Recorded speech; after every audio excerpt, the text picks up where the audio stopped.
Mhm. Mhm. Хорошо. Oz boraman.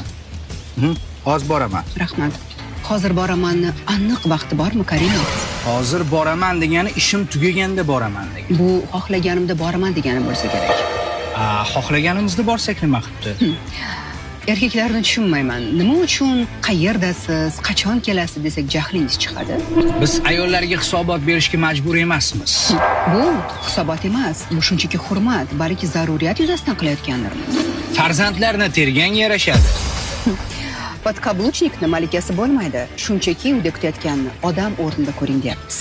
Ayol kishi hayoti davomida bir marta qaror qabul qiladi. U ham bo'lsa kimga turmushga chiqishni. Qolgan qarorlarni qabul qilish erkakning zimmasida. Ishingizni davom ettiring. To'xtang, hali gapim tugamadi. Erkaklar uchun oddiy bo'lib ko'ringan narsalar ayol kishi uchun ulkan ahamiyatga ega. Shuni unutmang. Unutma, unutma, uyda kutgan ayolingni.